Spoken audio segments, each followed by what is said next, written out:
আজকে কলেজ লাইফের প্রথম দিন কাউকে দেখলাম না। মানুষ বললে ভুল হবে, এ তো পরী। তো এই পরী দিনে দুপুরে এখানে কি করতেছে? এই যে মিস্টার, করুণা করলেন নাকি যে? করুণা শেষ, এবার বাই। Okay friends. তোমরা যারা আমার ভয়েসকে ভালোবাসো তারা এই মুহূর্তে আমাদের চ্যানেলটি অবশ্যই সাবস্ক্রাইব করে রাখবে। আর হ্যাঁ, ভিডিওটি সম্পূর্ণ শুনবেন। প্রতিদিন ভালোবাসার নতুন নতুন গল্প পেতে চ্যানেলটি সাবস্ক্রাইব করে পাশে থাকা বেল বাটনে ক্লিক করুন।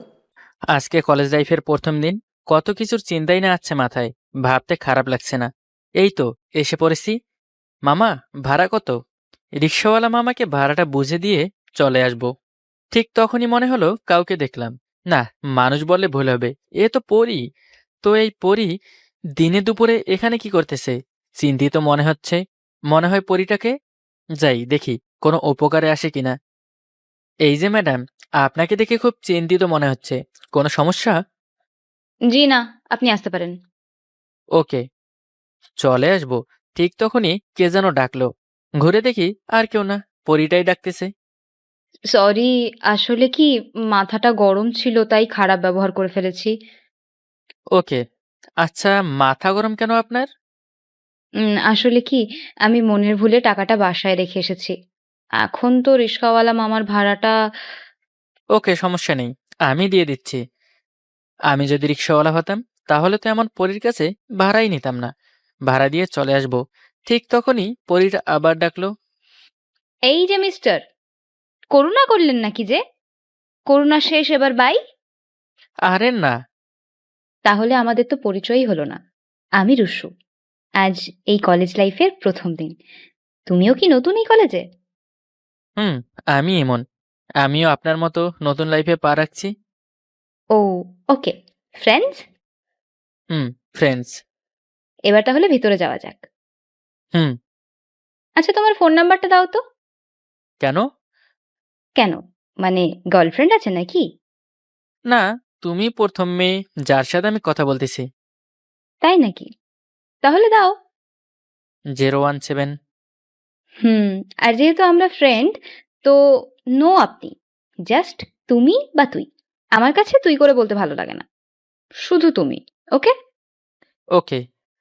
হ্যাঁ, ভালোই কাটলো প্রথম দিন। রাতে শুয়ে আছি, একটা অপরিচিত নাম্বার থেকে কল আসলো। রিসিভ করবো না ভেবেও কল করলাম। হ্যালো। হ্যালো, কে? আরে আমি রুশু, ভুলে গেছো? না, নাম্বার সেভ করা ছিল না তো তাই। ও। হুম। এভাবে কতটা রাত কথা বলে কাটিয়েছি জানি না। ইদানিং রুশু অনেক কেয়ার করে আমাকে, আর আমিও ওর মায়ায় পড়ে গেছি। অনেকটা ভালোবেসে ফেলেছি ওকে। ও হয়তো ভালোবাসে আমাকে, কারণ সেদিন আমার ক্লাসমেট ফারিয়ার সাথে একটু হেসে কথা বলেছিলাম। তাতে তো সে রেগে গরম সিঙ্গার হয়ে গেছিল। তার মধ্যে আবার ঝালও ছিল খুব। ফারিয়ার সাথে এত কি ছাগলের মতো হেসে হেসে কথা বললে? কই কিছু না তো। কেন, মেয়ে একটাই হচ্ছে না, আরো লাগবে? শোন, আমি ছাড়া যদি অন্য কোনো মেয়ের দিকে তাকাতে দেখেছি তাহলে শালা এমন জায়গায় মারবো না, তোর আম্মুকেও দেখতে পারবি না। এই না, দুষ্টু, এসব কাজ করতে নেই, বোকা মেয়ে। আমি এরপর কোনো মেয়ের সাথেই কথা বলবো না। মানে, আমিও তো মেয়ে তার মানে? তুই? আরে না, তুমি বাদে। হুম।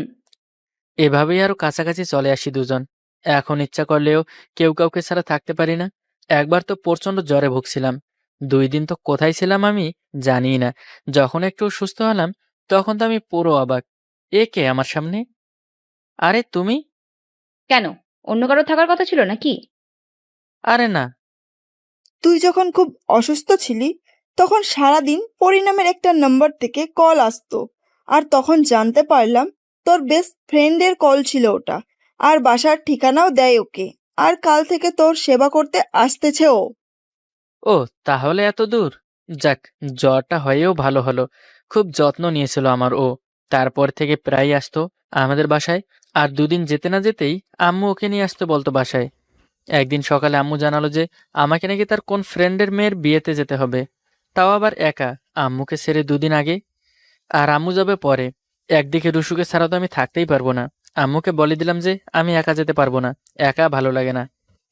একা কোথায়, রুশু যাচ্ছে তোর সাথে, আমি কল দিয়ে আসতে বলেছি। ওই তো চলে এসেছে। ইস, মিস করলাম। এখন একটা আমানত শাহ লুঙ্গি পরা থাকলে কি ড্যান্সটাই না মারতাম। বিকেলে আমি আর রুশু দুজনেই রওনা দিলাম আম্মুর ফ্রেন্ডের বাড়ির উদ্দেশ্যে। পথে কেউই কথা বললাম না কারোর সাথে, হয়তো আনন্দে। কিন্তু কিছুক্ষণ পর ও হঠাৎ বলে উঠল, আচ্ছা, তুই তো সেই আনন্দে একা একা যাচ্ছিলি, আমার কথা কি একটু মনে পড়েনি? আরে তা না বাবু, আমার অনেক কষ্ট হচ্ছিল, কিন্তু আম্মুকে বলতে পারছিলাম না। হয়েছে, বুঝছি তোর কত কষ্ট হচ্ছিল, স্বার্থপর কোথাকার। না গো, আমি তোমায় অনেক ভালোবাসি। কি বললি তুই? হ্যাঁ, সত্যি বলছি, অনেক ভালোবাসি তোকে। কিন্তু আমি বাসি না। মানে? হ্যাঁ, বাসি না তো তুই তো একটা হ্যাবলাকান্ত। এই মামা, রিক্সা থামান, আমি নামবো। আরে কই যাচ্ছ? আমি যাব না বিয়ে বাড়ি। আরে তুই না গেলে তো আমার শাশুড়ি আম্মা আমাকে বকা দিবে। তোর শাশুড়ি তোকে বকা দিল তাতে আমার কি?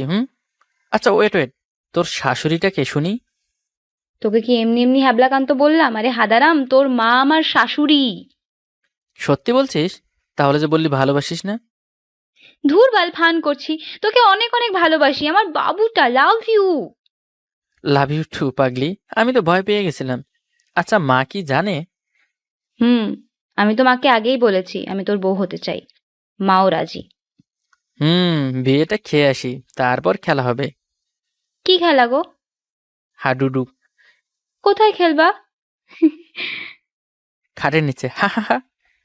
আরে তুই তো সেই লুচ্চা। দাঁড়া, দেখাচ্ছি কে লুচ্ছা। আমি ওকে জড়িয়ে ধরলাম। একদম আমার কাছে আসবি না বলে দিলাম। কে শোনে কার কথা? মাথা ধরে দিলাম এক ডিপ কিস। কুত্তা, হারামি, শয়তান, বান্দর। হা হা হা। দেখলি লুচ্ছামি কারে কয়? তোকে আমি রিক্সা থেকে ফেলে দেব। আরে বাবু, এমন করে না। আসো, কাছে আসো। আবার ওকে জড়িয়ে ধরলাম। এই গল্পটা অনেক ছোট হয়ে গেল, তাই না? আচ্ছা, ওকে, আরেকটি বোনাস গল্প দিয়ে দিচ্ছি, সাথেই থাকুন। ভার্সিটি থেকে এসে নিজ রুমে ঢুকেই অবাক হয়ে যাই। এ কি, আমার রুমটা এত সুন্দর করে সাজালো কে? মা তো এমনিতেই অসুস্থ। মা, রুমটা কি তুমি সাজিয়েছো? না বাবা, আমি না। তবে কে? অর্থের দিকে তাকিয়ে বললাম, হঠাৎ করে এমন করার কারণ? তোমার রুমে এসে দেখি পুরো রুমটা এলোমেলো, তাই করে দিলাম। আর যেন এলোমেলো না হয়, কেমন? আকাশ হতে পড়লাম। অর্থি আমার বাল্যকালের বন্ধু, সেই ছোট থেকে একসাথে বড় হয়েছি। যদিও অর্থি আমার 3 ব্যাচ ছোট, তবুও বাল্যকালের ফ্রেন্ড হওয়ায় আমাদের সম্পর্কটা তুই করে। কিন্তু আজ হঠাৎ অর্থি তুমি করে বলায় আমার মাথায় যেন আকাশ ভেঙে পড়ল। তেমন কিছু না বলে সোজা নিজ রুমে চলে গেলাম। বিকালে ছাদে বসে গিটার বাজাই, পুরাতন অভ্যাস। অর্থিও প্রতিদিন ছাদে আসে, তবে আজ এসে আমার পাশে বসে পড়ল। এবার সুযোগ পেলাম, তাই বললাম, তোর সমস্যা কি? কিসের সমস্যা? হঠাৎ তুমি তুমি করছিস কেন? অর্থি মুচকি এসে বলল, আমার ইচ্ছে তাই, তোমার সমস্যা কি? এমন হলে আমার সাথে আর কথা বলবি না। উঠে চলে আসলাম। সন্ধ্যার আগেই ঘরে চলে আসায় মা জিজ্ঞেস করলো, কি হয়েছে? আজ এত তাড়াতাড়ি আসলি কেন? আমি মায়ের সাথে খুব ফিরি, তাই বললাম। আর বলিও না তো, আজ সকাল থেকে অর্থি শুধু তুমি তুমি করছে। এখন ছাদে বসেও তুমি তুমি করছিল, তাই চলে আসলাম। মা মুচকি হেসে বলল, আচ্ছা, যা ফ্রেশ হয়ে নে। মায়ের হাসিটায় রহস্য ছিল, তবুও কিছু জিজ্ঞেস না করে চলে এলাম। বাড়িতে নতুন ভাড়াটিয়া এসেছে, একটি মেয়েও আছে আমার বয়সী। মেয়েটাও ছাদে আসে, ছাদে এসেই পরিচয় হয়। মেয়েটার গিটার শব্দ খুব ভালো লাগে। পাশের চেয়ার নিয়ে বসে গিটার শুনছে। তখনই অর্থি চলে এলো, এসে আমার পাশে বসলো। কিছুক্ষণ গিটার বাজানোর পর অর্থি বলল, ও, বলতে ভুলে গেছি, তোমাকে মা ডাকছে। আবার তুমি? রাগ করে উঠে চলে এসেছি। তবে হ্যাঁ, আসার সময় নতুন মেয়েটিকে বাই বলে এসেছি। ঘরে এসে মাকে বললাম, হ্যাঁ মা, বলো, কেন ডাকছো? মা আমার দিকে তাকিয়ে বলল, কই, আমি তো ডাকিনি। মেজাজ পুরাই গরম হয়ে গেল। পিছনে ফিরেই দেখে অর্থি। রাগ নিয়ে বললাম, এই, তুই মিথ্যা বললি কেন? অর্থি দ্বিগুণ রেগে বলল,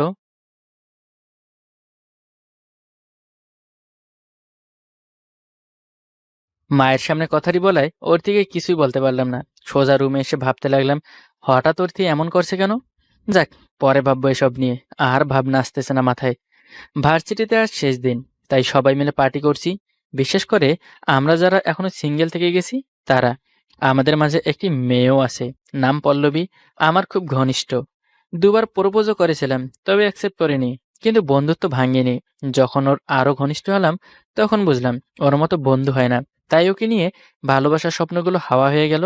পার্টি শেষে ভার্সিটি যাওয়ার সময় সবাই আবেগপ্রবণ হয়ে উঠলাম, একে অপরকে জড়িয়ে ধরলাম। তারপর বাসায় চলে এলাম। খুব টায়ার্ড লাগছে তাই ঘুম দিলাম। বিকেলে ছাদেও যাইনি। কিছুক্ষণ পর একজনের অনুপস্থিতি টের পেলাম, অর্থির। আজকে ওকে একবারও দেখিনি, তাই মাকে জিজ্ঞেস করলাম, মা, অর্থি আজ আসলো না কেন? মা বলল, তাতে তোর কি? ও না আসলে তোর জন্য ভালো, তোকে কেউ জ্বালাবে না। মায়ের এমন কিছু উত্তরে কিছুটা বিস্মিত হলাম। ওকে খুব মিস করছি। আসলে দুষ্টুমি করা মানুষগুলো হয়তো হঠাৎ দুষ্টুমি বন্ধ করে দিলে এক ধরনের শূন্যতা অনুভব হয়। পরে অর্থির বাসায় গেলাম, কিন্তু ও রুম আটকিয়ে রেখেছে। কিছুক্ষণ পর ফিরে চলে আসলাম। রাতে খাবার সময় মা বলল, তুই কি ভার্সিটির কোনো মেয়েকে ভালোবাসিস? আমি বিস্মিত হয়ে বললাম, আরে না, কি যে বলো। তাহলে ভার্সিটির গেটের সামনে যে মেয়েটাকে জড়িয়ে ধরলি ওটা কে? এবার তো টাসকে খেলাম। আমি বললাম, ও জাস্ট গুড ফ্রেন্ড। কিন্তু তোমরা জানলে কিভাবে? অর্থি দেখছে। মনে মনে বললাম, পাজি মেয়ে কোথাকার। দেখ, আমরা অর্থির সাথে তোর বিয়ে ঠিক করেছি, এই কথা তুই বাদে সবাই জানে। তুই কি রাজি? আমি কিছু বলার আগেই আব্বু বলল, ও রাজি না রাজি দিয়ে কি হবে, আমি যেটা ঠিক করেছি সেটাই হবে। তারপর আর তেমন কথা হয়নি। ঘুমাতে যে অর্থের কথা ভাবতে লাগলাম। এতদিন ওর আচরণ পরিবর্তনের কারণটা আজ বুঝতে পারলাম। ভার্সিটিতে এভাবে দেখে হয়তো সন্দেহ করেছে। সকালে উঠে সব ঠিক করতে হবে। সকালে উঠে ওর বাসায় গেলাম। আন্টির কাছ থেকে জানলাম অর্থি ছাদে আছে। ছাদে গেলাম, গিয়ে দেখলাম বাতাসে ওর চুলগুলো উঠছে। এতদিন এই সৌন্দর্য খেয়ালই করিনি। কথায় আছে না, হীরা পাশে থাকলে মানুষ বুঝতে পারে না। আমিও তেমন এতদিন এই পরিটাকে লক্ষ্যই করিনি। আমার উপস্থিতি টের পেয়ে অর্থি বলল, এখানে এসেছিস কেন? আসলে তোর মুখ থেকে তুই শব্দটাই বেশি মানায়। কিন্তু বিয়ের পরও কি তুই তুই করেই বলবি? হুঁ, বই গেল তোকে বিয়ে করতে। আরে বাবা, ভার্সিটিতে যা দেখেছিস সেটা ভুল। ও আমার জাস্ট ফ্রেন্ড। যেভাবে জড়িয়ে ধরেছিস তাতে তো মনে হয় তোর বউ। মেয়েরা আসলেই বেশি বুঝে। সত্য বললেই গায়ে লাগে। আচ্ছা ঠিক আছে, সরি। আর কখনোই কাউকে জড়িয়ে ধরবো না। আমাকেও না। আমি তখনই ওকে জড়িয়ে ধরে বললাম, তোকে ছাড়া আর কাউকে না। আমাদের বাবুনিকেও না। আরে বাহ, এত দ্রুত এত সব প্ল্যানিং করে রেখেছিস। এই চুপ। আর আজ থেকে তুই করে বলবে না, তুমি করে বলবে। জি হুকুম, সন্দেহের রাজকুমারী। অর্থি দুটো কিল মেরে আমার বুকে পড়ে রইল। এই প্রথম ওর প্রতি মায়া ভালোবাসা জন্মালো। তাই আমিও জড়িয়ে ধরে একটা কিস করে দিলাম। দেখুন, আপনার প্রতি আমার কোনো ইন্টারেস্ট নেই। মায়ের জিদের জন্য বিয়েটা করতে হয়েছে। আপনি আমার বাবা মায়ের খেয়াল রাখলেই চলবে। বাসরাতে ঢুকেই কথাগুলো বলে বিজয় বারান্দায় চলে গেল। আফরিনা অবাক হয়ে তাকিয়ে রইল। এটা মোটেও আশা করেনি আফরিনা। রাগে ফুলে উঠেছে আফরিনা। বিজয়কে ধরে ইচ্ছে মতো পিটাতে মন চাচ্ছে আফরিনার।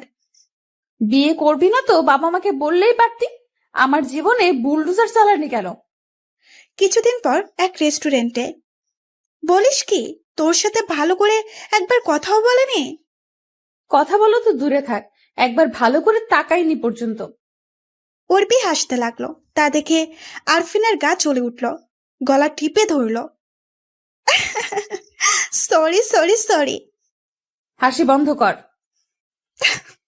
ওকে। এখন কি করব? আইডিয়া থাকলে বল। উকিলের সাথে দেখা কর।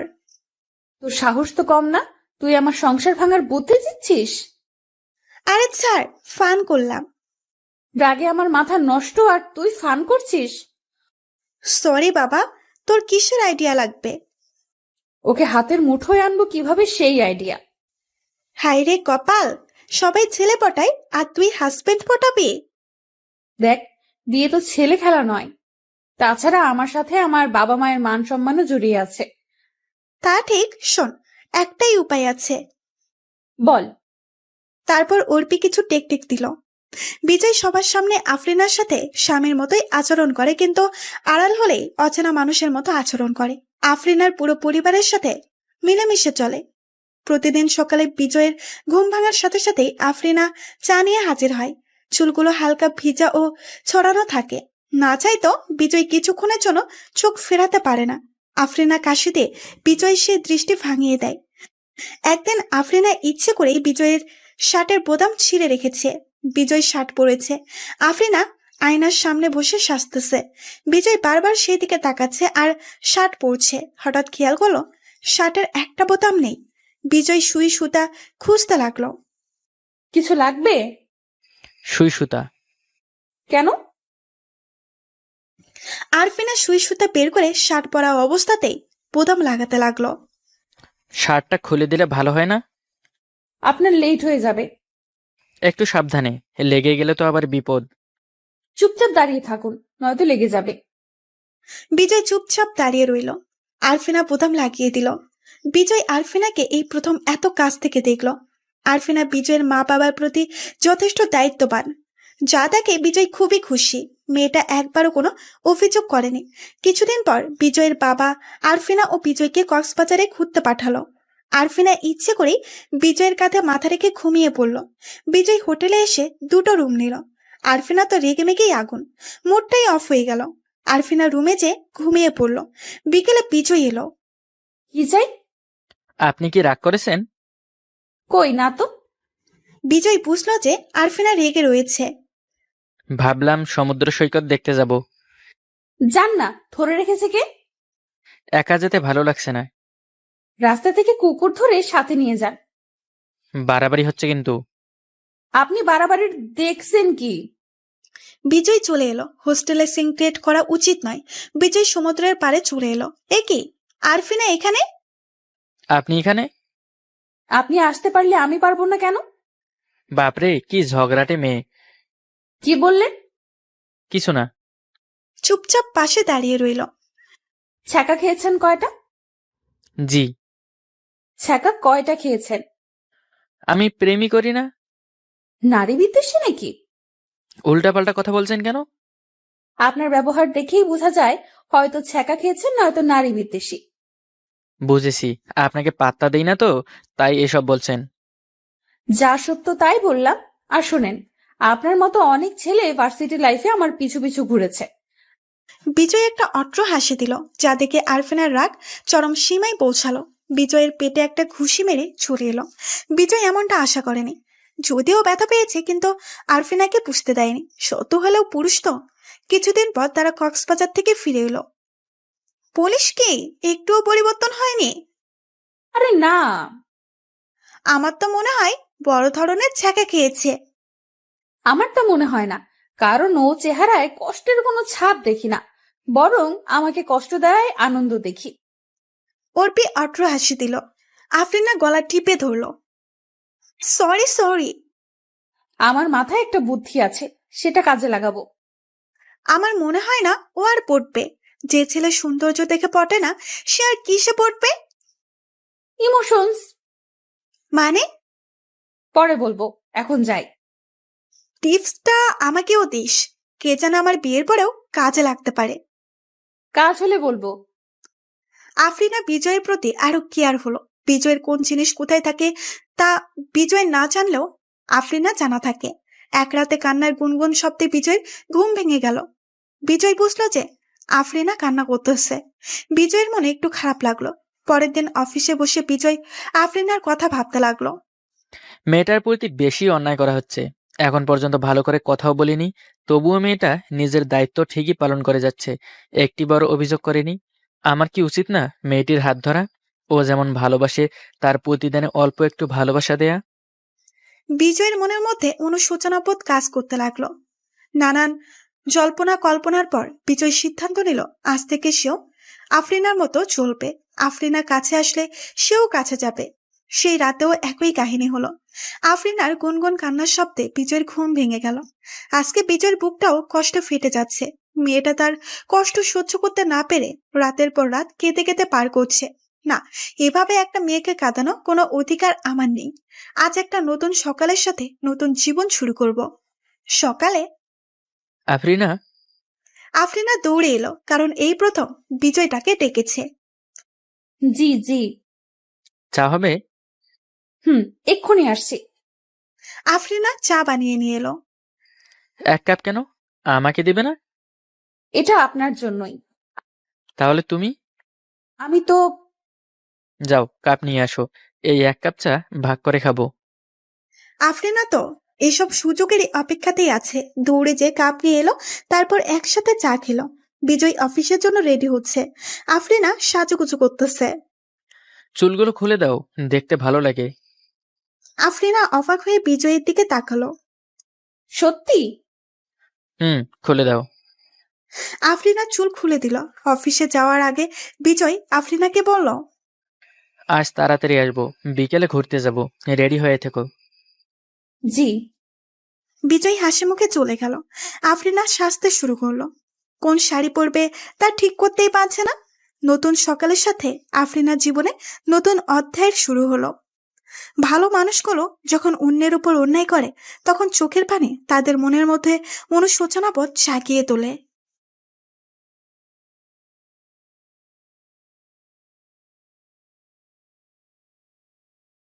আমাকে বলছেন? জি। আপনার নাম রানা না? জি। আপনি কিভাবে জানেন? আমি তো আপনাকে দেখেই চিনেছি। আমি নিশি। সুইট নেম, কিন্তু আপনারে আমি চিনি না। ফাজলামি করেন? আরে আমি আদ্রিতা নিশি। বাহ, এটা আরো সুইট নেম, কিন্তু এই নামে কাউকে আমি চিনি না। দেখেন, ফাজলামি করবেন না। আমি কিন্তু এখন চলে যাব। খাবার অর্ডার দিয়েছেন কিছু? দিয়েছি। এবার বলেন, আপনি মোহাম্মদ ফেরদৌস রানা না? জি, আপনি ঠিক ধরেছেন। তাহলে এতক্ষণ ফাজলামি করতেছিলেন কেন? আপনার নিজের ওপর কত কনফিডেন্স আছে দেখলাম। দেখা হয়ে গেছে। জি। এবার চলেন। কই যাব? পালাবো আর কি। কি করবেন? পালাবো। কি? পালাবো। বাসায় জানে? পাগল নাকি? বাসায় জানবে কিভাবে? বাসা থেকে তো আমি ওই খ্যাত লোকটার সাথে বিয়ে দিয়ে দিচ্ছিল। কোন খ্যাত লোক? ওই যে আপনাকে ফেসবুকে বললাম না, সাব্বির নাকি কি যেন ওর নাম। সাব্বির সাহেবের সমস্যা কি? ভোটকা নাকি মাথায় টাক? আরে না, আমি তো ওনারে দেখিই নাই। নাম শুনলেই তো খ্যাত খ্যাত লাগে। আব্বু জোর করে ওই বেটার নাম্বার ফোনে সেভ করে দিছে। নজরুল সাহেবের নিকনেম ছিল দুখু মিয়া। শুনতে পুরাই খামার খামার লাগে। তারপরেও স্মার্ট জেনারেশনে পোলাপান ওনার গান রে র‍্যাপ করে শুনি। এক্সকিউজ মি, কাকে রেপ করে? কাকে রেপ করবে? আপনি যে মাত্র বললেন। আরে আমি র‍্যাপ গানের কথা বলছি। রেপ গান চেনেন না? ধরেন কেউ যদি আপনার পিঠে পিস্তল ঠেকিয়ে বলে, হারামজাদা গান গা, গান বন্ধ হইলেই তুই খতম, তখন আপনি যে গান গাইবেন সেটা হলো রেপ। যেমন, তোরা সযধ্বনি কর তনি তন কাল বৈশাখী ঝড়, তোরা সযধ্বনি কর। এটা র্যাপ গান? হ্যাঁ, এর মাঝে পিস্তল গোতা খেয়ে ইয়ো ইয়ো করলেই র‍্যাপ হয়ে যাবে। ফেসবুকে আপনাকে দেখে বোঝা যায় না আপনি এত কথা বলেন। আপনি আমাকে ফেসবুকে কোন গলিতে দেখেছেন? আরে প্রো পিক দিছেন না, পেছনের দিকে হলে কি হইছে? আমি ঠিক আপনাকে চিনে ফেলেছি। বাহ, আপনার বুদ্ধি তো চরম। একেবারে সেই লেভেলের। পিছনের দিকে ছবি দেখে সামনে দিয়ে চিনে ফেলেছেন। চলেন, যাবেন না? খেয়ে যাই। আচ্ছা, আমি বললাম আর আপনি চলে আসলেন। আমার ঠিক বিলিভ হচ্ছে না। আপনার নখ কাটা আছে? জি, কেন? নখ কাটা থাকলে একটা চিমটি দিয়ে দেখতেন, তাহলে বিলিভ হতো। নখ বড় থাকলে দেওয়ার দরকার নেই। সেটার দরকার নাই। আচ্ছা বলেন তো, আপনার সাথে আমার কয়দিন কথা হয়েছে? এই তো গত সপ্তাহে আপনাকে নক দিলাম। আসলে গতকালকে রাত্রে আব্বুর সাথে ঝগড়া করেই আপনাকে মেসেজ দিয়ে বলেছিলাম এখানে দেখা করার জন্য। আমি ভাবছি আপনি আসবেন না, তারপরেও রিস্ক নিলাম। আমি এখন পর্যন্ত যতগুলো নিশি নামের মেয়েকে চিনি, তাদের সবারই মাথার তার 2-4টা ছিঁড়া। তাই নাকি? কয়জন নিশিকে চেনেন আপনি? আপনি সহ একজন। আমার কিন্তু সত্যিই মাথার তার ছিঁড়া। উল্টাপাল্টা কিছু বললে কামড়িয়ে দিব। আগে কাউকে কামড়াইছেন? অনেকজনকে। তাদের জলাতঙ্ক রোগ হয়েছে? না। তাহলে ঠিক আছে। আচ্ছা, আপনি তো আমাকে ফেসবুকে দেখেছেন, তারপরেও চিনেন নাই কেন? আপনাদের মেকআপ বহুত একটা কাজের জিনিস। এটার কারণে মেয়েদেরকে একদিন ইংল্যান্ডের রানী ভিক্টোরিয়ার মতো লাগে, তো আরেকদিন আমেরিকার রানী মিশেল ওবামার মতো। আমাকে আজকে কেমন লাগছে? থাপ্পড় প্রুফ মেকআপ চেনেন? না তো। এই মেকআপ করলে আপনার কেউ থাপ্পড় দিলেও গালি লাগাবে না, সব আটা ময়দার উপর দিয়ে যাবে। এই যে মিস্টার, আপনি কিন্তু আমাকে ইনসাল্ট করতেছেন। আমি কিন্তু এত মেকআপ করি না, আমি এমনিতেই অনেক সুন্দর। পারলে গালে হাত দিয়ে দেখেন। গালে হাত দিলে সাব্বির সাহেব যদি রাগ করে? সাব্বির রাগ করবে কেন? যদি করে? করলে করবে। খাবার এসে গেছে, আপনি এখন খেয়ে বিদায় হন। কালকে ঠিক সন্ধ্যা 7টায় এখানে থাকবেন, পালানোর জন্য রেডি হয়ে। ঠিক আছে? ঠিক আছে। আপনার নাম্বারটা দেন তো। নাম্বার দিয়ে কি করবেন? আরে পালানোর প্ল্যানিং করতে হবে না ফোনে, বেকুব কোথাকার। একটা মেয়ে একটা ছেলের নাম্বার চাইবে, এটা ঠিক মেলে না। তাহলে আপনি আমার নাম্বার নেন, 01941। নিয়েছি। এবার ফোন দেন। কেন? যাতে আপনার নাম্বারটা আমি পাই। চেয়ে নিতে তো খারাপ লাগে। বাহ, কি বুদ্ধি আপনার! দেখেছেন ওই বেটা কত হারামি, আমাকে কল দিচ্ছে। কোন বেটা? ওই যে সাব্বিররা। আব্বু আমার নাম্বারটা দিয়ে দিছে মনে হয়। আহালে, আপনি কল দিচ্ছেন না কেন? দিচ্ছি তো। কই দিচ্ছেন? আমি দেখতেছি সাব্বির কল দিচ্ছে। ঠিক দেখেছেন, সাব্বিরই কল দিচ্ছে। সাব্বির? ও my god, O my god. আচ্ছা আপনি সাব্বির না তো? আমারও তো তাই মনে হচ্ছে। তাহলে ব্যাপারটা কি হলো? আপনি সাব্বির, আপনি রানা? জি, আসলে হয়েছে কি, ওয়েট, আমি গেস করতে পেরেছি। আপনি প্রথমে নীল আহমেদ রানা নাম দিয়ে ফেসবুকে আমার সাথে কথা বলেছেন, দেন আপনি আব্বুর কাছে বিয়ের প্রপোজাল পাঠাইছেন। M I right? হাফ চামচ ভুল হয়েছে। বিয়ের প্রপোজাল আমি পাঠাই নাই। আম্মু আমার আইডিতে আপনার ছবি দেখে পছন্দ করেছে, তারপর আপনার আব্বার কাছে প্রপোজাল পাঠাইছে। ইউ মিন আপনার আম্মু আপনার আইডিও চালায়? আই মিন আমাদের আম্মু আমাকেও চালায়। আমাদের আম্মু মানে? আপনার আমার ইকুয়াল আমাদের। আমার আম্মু কেন হতে যাবে? কারণ বিয়েটা হচ্ছে। আপনি কিভাবে জানলেন? আমার আম্মুকে আপনি চিনেন না? উনি আপনাকে পছন্দ করেছেন মানে আপনাকে বিয়ে করতেই হবে। আমি কিন্তু রান্না পারি না। আমার অনেক দিনের শখ, একজন রান্না না পারা মেয়েকে বিয়ে করব। কেন? বিয়ের পর আম্মু বউকে রান্না শেখাবে, ভাবতেই আনন্দ লাগতেছে। সো সুইট, আমি রাজি। আমিও। বিয়ের পর আম্মু বউকে রান্না শেখাবে, বাহ কি মজা।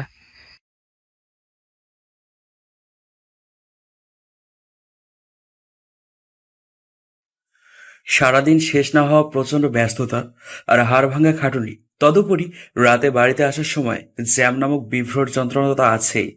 এগুলো অতিক্রম করে দিন অতিবাহিত করছে ইমু। মাঝে মাঝে কাজগুলোর প্রতি একটু ঘৃণা জমে যায়। ইচ্ছে হয় যদি বাড়িতে বসে বসের মতো অফিস করতে পারতাম, তাহলে কতই না ভালো হতো। তবুও এই সকল কষ্টগুলোকে জীবিকার তাগিদে মেনে নিতেই হয়। প্রতিদিনের মতো আজও কেবল একটা শো শেষ করে বাড়িতে আসছিল সে, আর বাড়িতে আসতেই বউয়ের ছাড়ি। কি ব্যাপার, আজ এত দেরি হলো যে?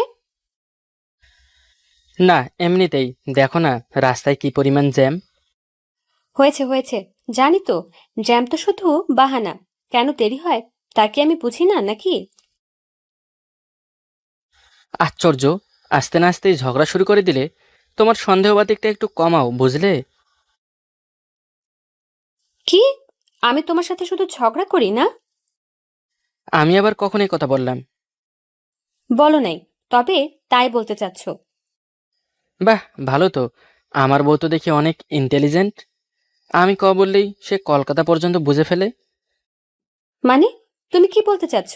ক্লিয়ার করে বলো তো। দেখো শারমিন, সারাদিন অনেক খাটাখাটনি গেছে, এসেছি এখন। একটু শান্তিতে থাকতে দাও, তারপর যত ইচ্ছা ঝগড়া করো। তার মানে তুমি বলতে চাচ্ছ আমি সারাদিন তোমার সাথে ঝগড়া করি? ওকে, আজ থেকে তোমার সাথে আমার আর কোনো কথা নেই। হুম। ইমুও তখন বেশ ক্লান্ত থাকায় আর কথা বেশি বাড়ল না। ভিতরে গিয়ে ফ্রেশ হওয়ার জন্য বাথরুমে ঢুকলো। এমনিতে অন্যান্য দিন এই সময় শারমিন তোয়ালে এগিয়ে দেয়। কোন নাইট ড্রেসটা পরবে সেটা ঠিক করে দেয়, কিন্তু আজ যেহেতু ম্যাডাম রাগ করেছে তাই সবকিছু ইমুকেই করতে বাধ্য হয়ে করতে হচ্ছে। ফ্রেশ হয়ে এসে টেবিলে বসতেই মনে হলো শারমিন তো আমাকে ছেড়ে একা কখনোই খায় না, তার উপরও তো বেশিক্ষণ ক্ষুধা সহ্য করে থাকতে পারে না। ও মাই গড! তাৎক্ষণিক দৌড়ে চলে গেল বেডরুমে। এক্সকিউজ মি, একটু কথা বলা যাবে? চুপ করে আছে। আমার লক্ষ্মী সোনা, আমার টিয়া ময়না, রাগ করে না প্লিজ। খুব ক্ষুধা লাগছে, প্লিজ খেতে আসো। যার ক্ষুধা লেগেছে সে গিয়ে খেতে পারে। তোমাকে স্যার আমি কখনো খেয়েছি বলো? আমার সাথে কারো খাওয়া লাগবে না। আমি তো সবসময় সবার সাথে ঝগড়াই করি। আচ্ছা বাবা, আই এম সো সরি। চুপ করে আছে। আচ্ছা প্লিজ আসো না, আমার সত্যি খুব ক্ষুধা লাগছে। তাছাড়া তুমি তো জানোই আমি ক্ষুধা সহ্য করতে পারি না। আপনি আবার কবে থেকে খিদে সহ্য করতে পারেন না? আসলে তুমি তো ক্ষুধা সহ্য করতে পারো না। এভাবে তাকিয়ে আছো কেন? সত্যি বলছি, আমি ফিল করতেছি তোমার খুব কষ্ট হচ্ছে। প্লিজ খেতে আসো। এরপর তেমন কোনো কথাই হলো না, দুজনেই খেতে চলে গেল। আর খাওয়া শেষ করেই শারমিন ঘরে এসে মাঝখানে কলবালিশে বর্ডার দিয়ে অন্যদিকে ঘুরে শুয়ে পড়ল। ইমু তখন চিন্তা করতে লাগলো। কি এমন করলাম যে ম্যাডাম আজ এত রেগে আছে? আজকে কি কোনো বিশেষ দিন ছিল? না, তা তো মনে হচ্ছে না। তাহলে কি কিছু আনতে বলছিলে? না, তাও তো মনে হচ্ছে না। ধুর, মাথায় কিছুই ঢুকছে না। দেখি, ওকেই জিজ্ঞেস করি। তারপর পেছন থেকে জড়িয়ে ধরতেই 440 ভোল্টের শর্ট। কেউ যেন আমাকে টাচ না করে। আচ্ছা, আমি কি করেছি সেটা কি একবার বলা যাবে? উত্তর নেই। কি হলো বলো? আচ্ছা, ওই মেয়েটা কি আমার থেকেও বেশি সুন্দর? ওই মেয়েটা মানে? কোন মেয়েটা জানো না, তাই না? আজকে সংবাদ পড়ার শুরুতে আবার সংবাদ শেষে তোমার পাশের মেয়েটার দিকে তাকাওনি তুমি? আবার ফিসফিস করে কি যেন কথাও বলেছিলে। আমি আবার কখন ওর দিকে তাকালাম? ইস, ভেজা বিড়াল একেবারে ভাজা মাছটাও উল্টে খেতে পারে না। আমি দেখেছি টিভিতে। ওহো, এটা কথা তো বলাই হয়নি। ইমু কম্পিউটার ম্যানেজার হিসেবে কাজ করলো, পার্ট টাইম একটি চ্যানেলের সংবাদ উপস্থাপক হিসেবে আছে অনেক দিন যাবত। আসলে সংবাদ উপস্থাপক হওয়ার কথা ইমু কখনো কল্পনাও করতে পারেনি। ছোটবেলা থেকে ও খুব মিষ্টভাষী ছিল, যার কারণে অল্পতেই সকলের মন জয় করে ফেলতো। তারই ধারাবাহিকতায় ভার্সিটির এক অনুষ্ঠানে বক্তৃতা রাখছিল। যেহেতু ও খুব মিষ্টভাষী, সবাই মনোযোগ দিয়ে ওর কথাই শুনছিল। আর ভাগ্যক্রমে সেদিন যে প্রধান অতিথি ছিল সে আবার একটি চ্যানেলের ম্যানেজিং ডিরেক্টর। হঠাৎ ইমুকে দেখেই তার ভালো লেগে গেল। তারপর আর পেছনে তাকাতে হয়নি ইমুকে। এখন সে চাকরির পাশাপাশি এই সংবাদ উপস্থাপনাও করে। আর হ্যাঁ, আপনারা হয়তো জানেন, যারা সংবাদ উপস্থাপনা করে অনেক ক্ষেত্রে দুজন মিলে সেটা করা হয়। আর এক্ষেত্রে একজন স্মার্ট ছেলে চর, একজন স্মার্ট মেয়ে, দুজনে মেয়ে উপস্থাপন করে। এতে করে দর্শক মহল ওই চ্যানেলের প্রতি আগ্রহ একটু বেশি তৈরি হয়। বরাবরের মতো এমও যেহেতু স্মার্ট আর ড্যাশিং ছিলেন, সো নতুন যত মেয়েই আসুক না কেন ওর সাথে বেশি মেয়ের জুটি দেওয়া হয়। আর ক্যামেরার ফোকাস অন্তত ভালো আসার জন্য হলেও দুই উপস্থাপক কথা বলছে, হাসাহাসি করবে এমন একটা সিকোয়েন্স তৈরি করতে হয় সংবাদের শুরুতে এবং শেষে, উভয় সময়ে। কিন্তু শারমিন তা মানতে নারাজ। তার কথা একটাই, ইমু তোমাকে ছাড়া আর কারো দিকে তাকাতেই পারবে না। আর গত কয়েকদিন নতুন একটা মেয়ের সাথে সংবাদ উপস্থাপনা করার সময় একটু আন্ডারস্ট্যান্ডিং ভালো করার জন্য মেয়েটার সাথে একটু কথাই বলছিল। আর এই কারণেই ম্যাডাম রেগে ঢোল হয়ে আছে। ওহ মাই গড, তুমি এই কারণে রেগে আছো? আচ্ছা দেখো, এটা সবকিছু ডিরেক্টর আগেই ঠিক করে দেয়। সংবাদের উপস্থাপনাকে আকর্ষণীয় করার জন্য একটু হাসি দিতে হয়। আমি এত কিছু বুঝি না। তুমি ওর দিকে তাকালে কেন? আচ্ছা বাবা, আমার ভুল হয়েছিল, এবারের মতো মাফ করে দাও, আর কোনোদিন এমনটা হবে না। না, না, না, এত সহজে তো তোমাকে ছেড়ে দেওয়া যাবে না। তার মানে কি করবা? কান ধরে 100 বার উঠবস করো। ওকে, নো প্রবলেম। এই ফাজিল, আমার কান না, তোমার কান ধরে। 100 বার পারবো না বাবু, প্লিজ এবারের মতো মাফ করে দাও। কোনো মাফ নাই। তাড়াতাড়ি করো, না হলে আমি কিন্তু এ ঘরে চলে গেলাম। না থাক, করতেছি, দাঁড়াও। হুম। ই আল্লাহ, জীবনে কি পাপ করছিলাম যে এই জল্লাদটারে আমার কপালে জোটাইলা? ওই কি বলো ফিসফিস করে? না কিছু না, সবই আমার কপাল। কথা কম বলো, যেটা বলছি সেটা করো। 1 2 3 4 5। 5-এর পর আয় 6 পর্যন্ত যেতে হয়নি তার মধ্যেই শারমিন হঠাৎ করেই বিজলির ন্যায় ইমুর 2 গালে হাত রেখে ঠোঁটটা একটু সামনে বাড়িয়ে দিল। আলতো দুজনের পরশে রাঙিয়ে তুলল দুজন দুজনকে, আর ইমুকে শক্ত করে জড়িয়ে ধরে কান্না করা শুরু করলো। এই পাগলি, কান্না করছো কেন? ইমু, তুমি কেন বুঝতে চাও না? তুমি আমাকে ছাড়া অন্য কাউকে দেখলে আমি সহ্য করতে পারি না। সরি বাবু। ইমু, তোমাকে আমি অনেক অনেক ভালোবাসি। তোমাকে ছাড়া আমি এক মুহূর্ত অন্য কিছু কল্পনা করতে পারি না। তুমি সেটা কেন বুঝতে চাও না? আচ্ছা বাবা, সরি বললাম তো, আর এমন হবে না। প্রমিস। প্রমিস। এই শয়তান, আমার চকলেট কই? কিসের চকলেট? দেখছো, তুমি আবার ভুলে গেছো। তোমাকে না বলেছি প্রতিদিন আসার সময় আমার জন্য চকলেট নিয়ে আসবা? Oh my god, I am so sorry বাবু। ধ্যাৎ, ভাল লাগে না কিছু। বুঝছি তুমি আমাকে একটুও ভালোবাসো না। এই যে ম্যাডাম, এই নিন। আমি পেছন থেকে চকলেট বের করে দিলাম। ওয়াও, তুমি আনছো? Thank you, thank you. আহা, শুধু থ্যাংক ইউতে কোনো হবে না, আমার মিষ্টিগুলো দাও। কিসের মিষ্টি? হ্যাঁ, ওই যে তোমার ঠোঁটের। চা ফাজিল একটা। আমি ফাজিল না, দাঁড়াও, ফাইজলামি দেখাচ্ছি। এই ইমু, এখন না, বলছি না পরে হবে। ওহ, কি হলো, মন খারাপ করছো কেন? আচ্ছা বাবা, ঘুমানোর সময় সব পুষিয়ে দেব। ওকে। শারমিন বাচ্চাদের মতো চকলেট খাচ্ছে আর মুগ্ধ হয়ে ইমু তা দেখছে। আচ্ছা, ও এত সুন্দর কেন? যত দেখি ততই নতুন করে প্রেমে পড়তে ইচ্ছে হয়।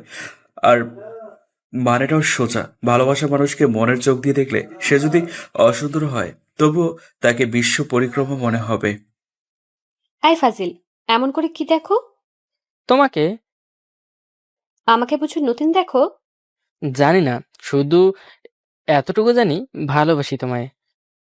ইস, হঠাৎ করে এত ভালোবাসা কোথা থেকে আসলো জনাব? তাও জানি না, শুধু জানি সাগরের ঢেউয়ের মতো বিরামহীন ভালোবাসি, জ্যোৎস্নার মায়ের মতো ভালোবাসি, আকাশের বিশালতার মতো ভালোবাসি। হয়েছে হয়েছে, আর কবি হতে হবে না আপনাকে। এখন আপনি কাজ করেন, আমাকে একটু জড়িয়ে ধরেন। এইমাত্র না বললে দূরে যেতে? এত কথা বলো কেন? যেটা বললাম সেটা করো। ইমু শারমিনকে পেছন থেকে জড়িয়ে আছে আর ও বাচ্চাদের মতো আয়েশ করে চকলেট খাচ্ছে। ইমুও একটু অ্যাডভান্টেজ নেওয়ার চেষ্টা করলো।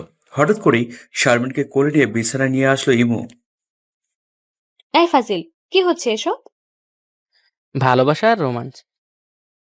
ধ্যাৎ, তুমি না একটা কি আমি? ফাজিল। তা শুধু তোমার জন্য।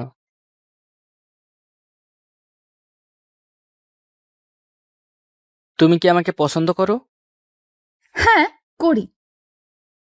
আমাকে কি সত্যি ভালোবাসো? হ্যাঁ, অনেক ভালোবাসি। তাহলে তুমি আমাকে বিয়ে করবে কবে?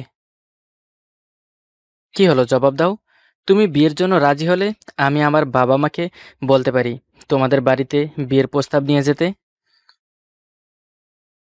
মারিয়া কোনো কথা না বলে ফোন রেখে দেয়।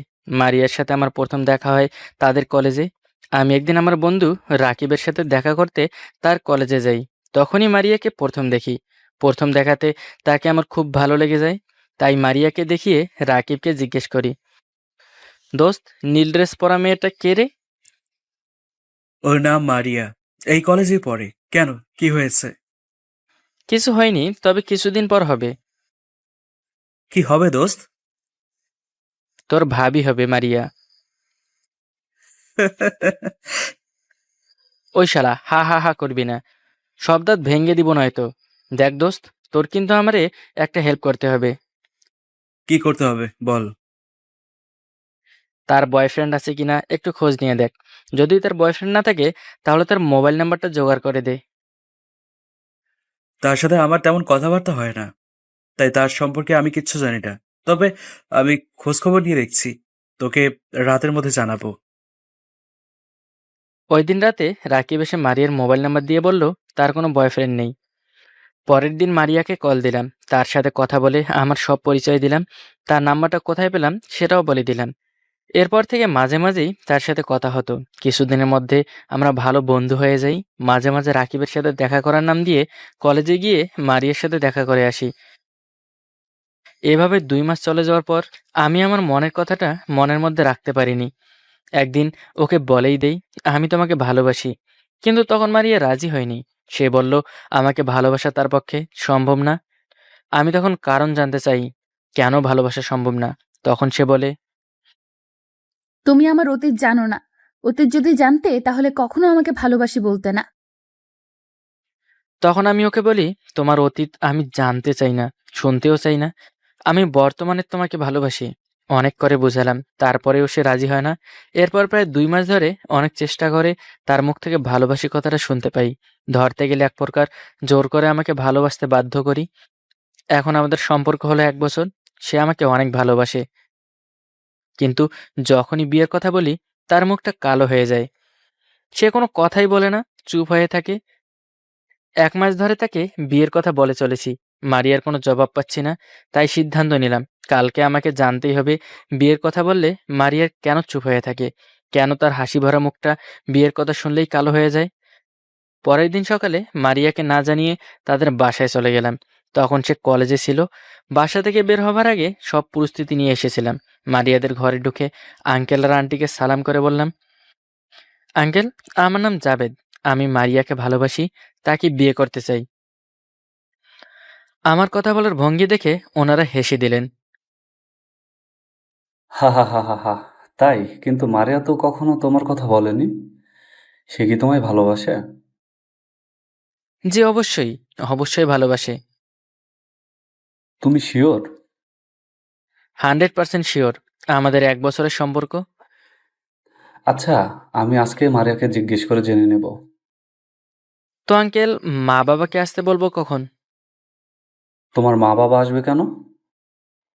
বিয়ের প্রস্তাব নিয়ে আসবে, বিয়ের কথাবার্তা ফাইনাল করতে আসবে। কথাটা শোনার পর ওনার হাসি হাসি মুখটা হঠাৎ করে কেমন যেন অন্ধকার হয়ে গেল। আমি অবাক হলাম, এ কেমন লোকজন! ভালোবাসবে ঠিক আছে, পছন্দ হবে ঠিক আছে, কিন্তু বিয়ের কথা বললেই মুখ অন্ধকার। আঙ্কেল আর কোনো কথা না বলে চুপ হয়ে থাকেন। আমার তখন মেজাজটা গরম হয়ে যায়। তখন আমি বলি, আপনাদের সমস্যাটা কোথায়? যাকে বিয়ের কথা বলি সেই চুপ হয়ে থাকেন কেন? তারপরেও আঙ্কেল কোনো কথা বলল না। তখন আন্টি বলল, দেখো বাবা, মারিয়া যদি সত্যি সত্যি তোমাকে ভালোবেসে থাকে তাহলে কখনোই সে তোমাকে বিয়ে করতে চাইবে না, কখনো না। আমি অবাক হয়ে জিজ্ঞেস করলাম, কেন আন্টি, বিয়ে করবে না কেন? আন্টি তখন বলে, সে তোমাকে তার অতীত সম্পর্কে কিছুই বলে নাই? আমি বলি, না আন্টি, কিছু বলে নেই। তবে আমাদের সম্পর্ক হবার আগে সে আমাকে তার অতীত সম্পর্কে বলতে চেয়েছিল। আমি শুনতে রাজি হইনি। আচ্ছা আন্টি, আপনি কি আমাকে ব্যাপারটা খুলে বলবেন? কেন মারিয়া আমাকে বিয়ে করবে না? তার সমস্যাটা কোথায়? তারপর আন্টি বলতে লাগলেন, 2 বছর আগে তার বিয়ে ঠিক করা হয়েছিল, কিন্তু যার সাথে তার বিয়ে ঠিক হয়েছিল ছেলেটা বিয়ের আগের দিন তার চাচাতো বোনকে নিয়ে পালিয়ে যায়। এরপর থেকেই ওদের আর খোঁজ পাওয়া গেল না, এমনকি তার পরিবারও না। এই ঘটনার 3 মাস পরে মারিয়ার আবার বিয়ে ঠিক করে একটা ভালো পরিবারে। বিয়ের দিন পর্যন্তই সব ঠিকঠাক মতোই চলল, কিন্তু বিয়ের দিন বরযাত্রী আসার সময় রাস্তায় তাদের গাড়ি অ্যাক্সিডেন্ট করে। বাসের ভেতর সব লোক মারা যায়, সাথে মারিয়ার বড়। সেখান থেকেই লোকেরা নানান কথা বলে, মারিয়া নাকি কখনো বিয়ে হবে না, সে নাকি অলক্ষী মেয়ে। যেখানে তার বিয়ে হবে সেই পরিবারের সুখ শান্তি সব নষ্ট হয়ে যাবে। যে ছেলের সাথে তার বিয়ে হবে সে বেশি দিন পৃথিবীতে বাঁচবে না। বিয়ের কিছুদিন পর সে মারা যাবে। আরো অনেক বাজে বাজে কথা বলতে লাগলো। তারপরেও আমরা ওকে বিয়ে দিতে চাইলাম, কিন্তু বরপক্ষ যখনই তার আগের 2টা ঘটনা শুনে তখনই কেউ আর রাজি হয় না। দুইটা ঘটনাই তার জীবনে ঘটে যাওয়াতে মারিয়া এখন নিজেকে নিজেই অলক্ষী মেয়ে মনে করে মানুষের আজে বাজে কথাগুলোই সত্যি। একটানা কথাগুলো বলে গেলেন আন্টি। আমি আন্টি আর আঙ্কেলের মুখের দিকে তাকালাম, দেখি দুজনের চোখে জল। আমি 1 মিনিট নীরব হয়ে থাকলাম, তারপর বললাম, দেখেন, আমি আমার মা বাবাকে আগামীকাল বিয়ের প্রস্তাব নিয়ে পাঠাবো। আশা করি আপনার প্রস্তাবে রাজি হবেন। এই বলে সালাম দিয়ে ঘর থেকে বের হয়ে আসি। 10 বছর পর মারিয়ার সাথে আমার বিয়ে হয়েছে 10 বছর। দেখতে দেখতে 10টা বছর কখন পার হয়ে গেল বুঝতেই পারি নাই। আর বিয়ের 10 বছর কোনো অলক্ষণে কিছু ঘটে নাই আমার সাথে বা আমার পরিবারের সাথে। আর উল্টো সবকিছু ভালো হতে লাগলো। বিয়ের আগে বেকার ছিলাম, এখন বিয়ের পর ভালো একটা জব পেলাম। আমাদের অভাবের সংসার ছিল, কিন্তু এখন আর অভাব জিনিসটা আমাদের সংসারে নেই। মারিয়াকে বউ করে ঘরে আনার পর থেকে আমাদের ঘরটা সুখে শান্তিতে ভরে গেল। আর এখন আমাদের 1 মেয়ে 1 ছেলে। তাদের নাম মার্জিয়া আর জাকির। সবসময় দুজনে ঘরটাকে আলোকিত করে রাখে। বিছানার ঠিক মাঝখানে আমি শুয়ে আছি, আমার বুকে মাথা রেখে শুয়ে আছে মারিয়া। সে বলল, আমার খুব ঘুম পাচ্ছে। তুমি ঘুমাও, আমি কি তোমাকে ডিস্টার্ব করছি নাকি? না, কিন্তু ঘুমাতে ইচ্ছে করে না। সারা রাত তোমার সাথে গল্প করতে ইচ্ছে করে। ঠিক সেই সময়ে কারেন্ট চলে যায়। আমি তখন বললাম, এই কারেন্ট তো নেই, চলো না ছাদে যাই, ছাদে গিয়ে দুজনে গল্প করি। না না, এত রাতে ছাদে একদম যাওয়া যাবে না। কেন? আমার খুব ভয় করতেছে। কিসের ভয়? দেখো, আমাদের ছাদে রেলিং নাই, তাছাড়া এখন অনেক অন্ধকার ছাদে। ও, এতক্ষণে বুঝলাম আমার কিছু হয়ে যাবে এই ভয় তোমার মনে। বিয়ের 10 বছর হয়ে গেল, এখনো তুমি ভয় পাচ্ছ? এবারে একটু বিরক্ত বোধ করে তার মাথা আমার বুক থেকে সরিয়ে দেই। ঠিক তখনই আবার কারেন্ট চলে আসে। ছাদে যাওয়া লাগবে না, কারেন্ট চলে আসছে। এখন তোমার বুকে মাথা রেখে আমাকে ঘুমাতে দাও। এই বলে আবার আমার বুকে মাথা রাখলো। তখনই আমার মনে একটা দুষ্টু বুদ্ধি এলো।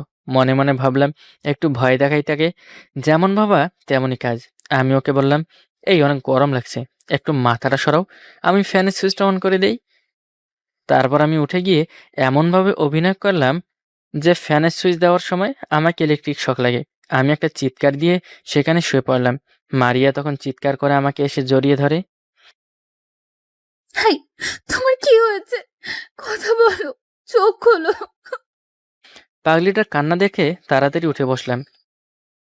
আরে আমার কিছু হয়নি, আমি তো একটু মজা করলাম তোমার সাথে। তখন সে, তুমি কি আমাকে মেরে ফেলতে চাও? মেরে ফেলতে চাও?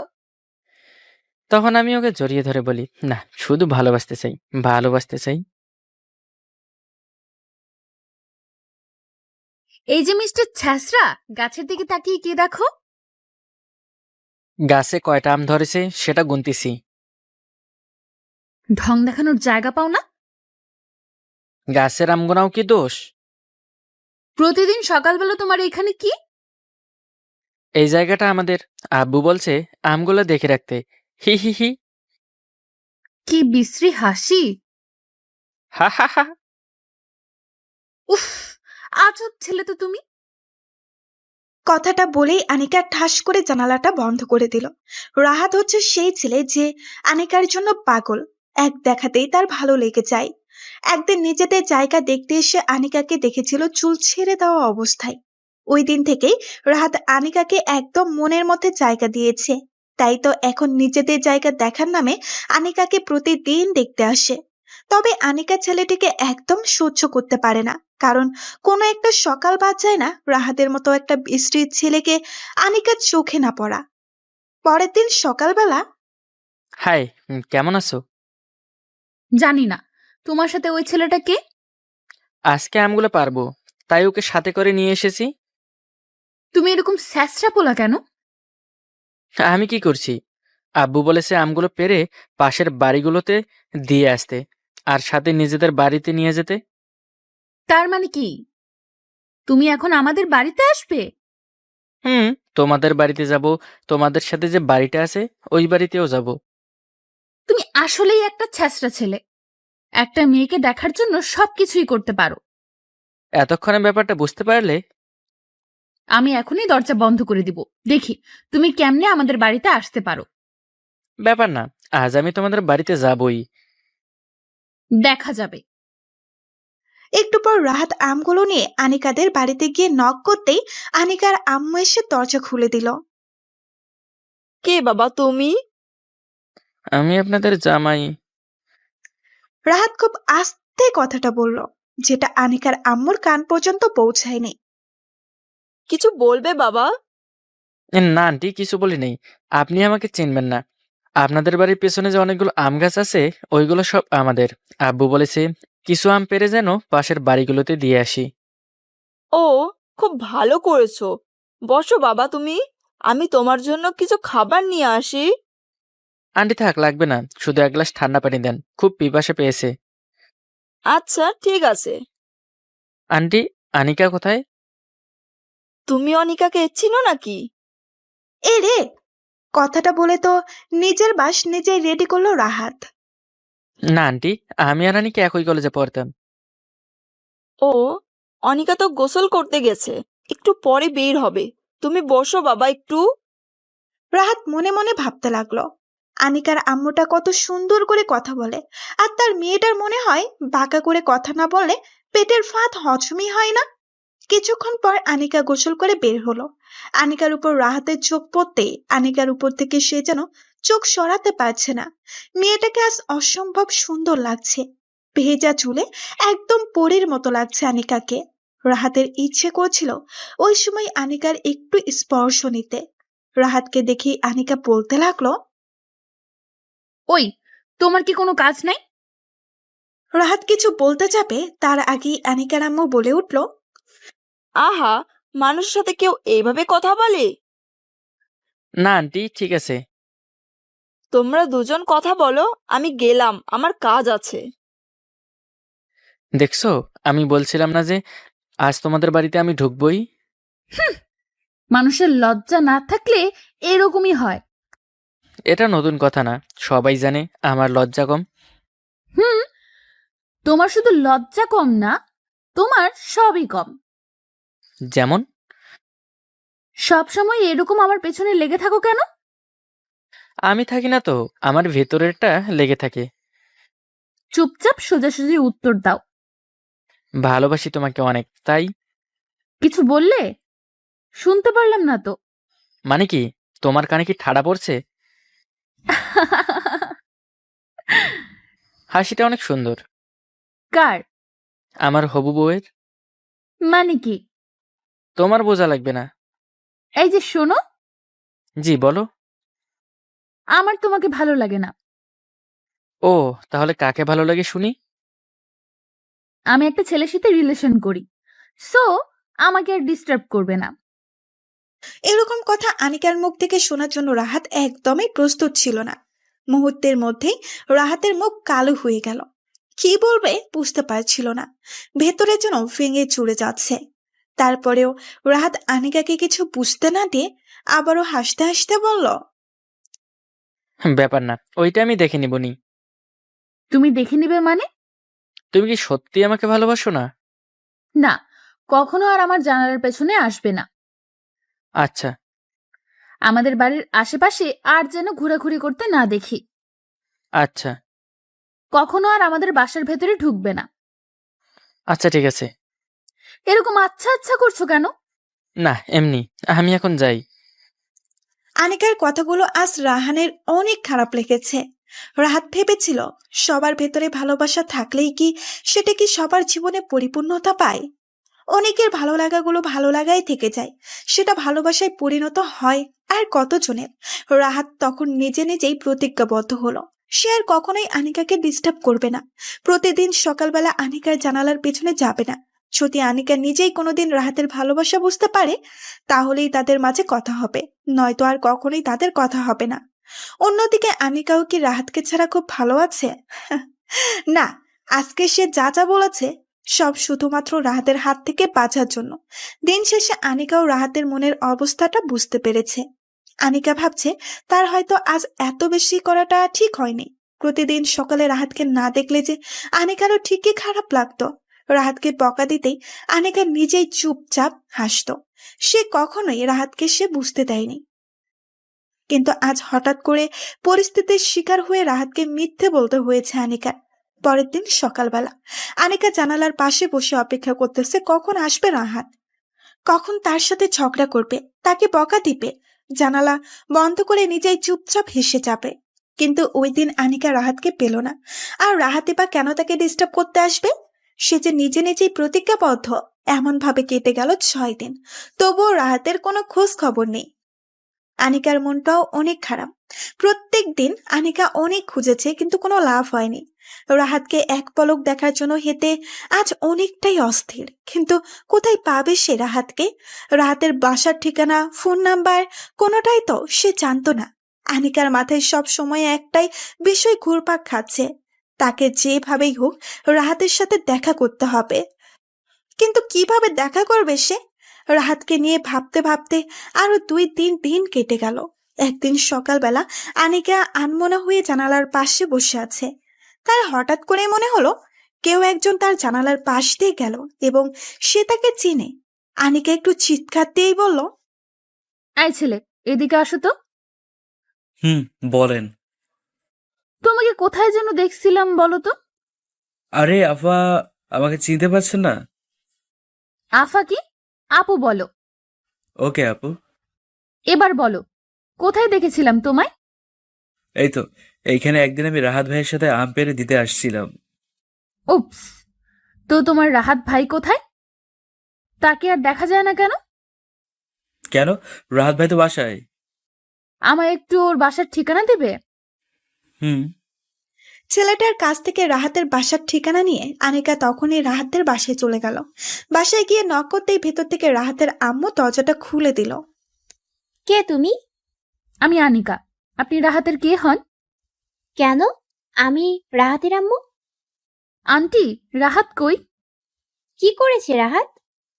না, কিছু করেনি আন্টি। কই সে? মেয়েটা রাহাতের জন্য এরকম পাগল হয়ে গেছে যে তার কাছে আর কোনো কিছুই মূল্য নেই, শুধু রাহাতকে তার চাই। এই যে পাশের রুমটাতে রাহাত, আজ অনেক দিন হয়ে গেল রাহাত রুম থেকে বের হয় না, ঠিক মতো খাওয়া দাওয়া করে না, কিছু জিজ্ঞেস করলে বলতেও চায় না কিছু। আনিকা দৌড়ে রুমের মধ্যে ঢুকলো। রুমটাতে ঢুকতেই অন্ধকার ছিল। রুমের লাইট জ্বালাতে রাহাত আনিকাকে দেখেই অবাক হয়ে গেল। আনিকা, তুমি? রাহাত চুপ করে আছে। তুমি কি মানুষ? সব সময় শুধু নিজের দিকটাই চিন্তা করো। রাহাতের মুখে কোনো কথা নেই। একবারও ভাবলে না আনিকা কতটা কষ্ট পাবে? তুমি তো আমাকে ভালোবাসো না, তাহলে কষ্ট পাবে কেন? কে বলেছে আমি তোমাকে ভালোবাসি না? তুমি নিজেই তো সেদিন বললে তুমি অন্য একটা ছেলের সাথে রিলেশন করো। ওই দিন যা বলেছিলাম সব মিথ্যা। মিথ্যে বললে কেন? শুধুমাত্র তোমার হাত থেকে রক্ষা পাওয়ার জন্য। তাহলে আজকে এইখানে আসছো কেন? এখন আমার ভেতরটা যে সব সময় রাহাতকেই চায়। যা পাগলি, রাহাতকে নিয়ে কি করবে? সেটা তোমার বুঝতে হবে না। শরীরের এই অবস্থা করে ফেলেছো কেন? খাওয়া দাওয়া ঠিক মতো করি না, তাই। ঠিকমতো খাইতে কে নিষেধ করেছে? আনিকা, হি হি হি। একদম হাসবে না, চুপ। ভালোবাসো আমাকে? অনেক। তাহলে কপালে একটু চুমু দাও।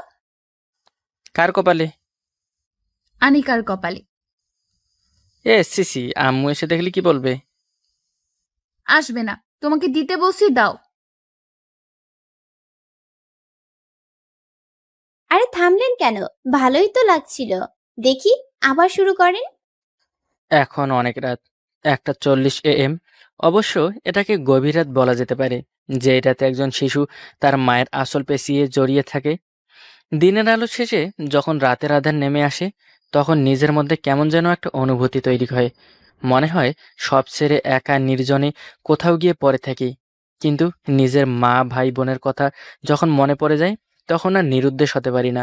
তবে হ্যাঁ, যখন রাত নেমে আসে তখন নিজেকে নিরুদ্দেশ মনে হয়।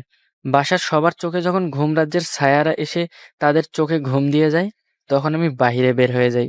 রাস্তার হলদে দীপ দীপ জ্বলে থাকা ল্যাম্পপোস্টের বাতির নিচে হাঁটতে থাকি।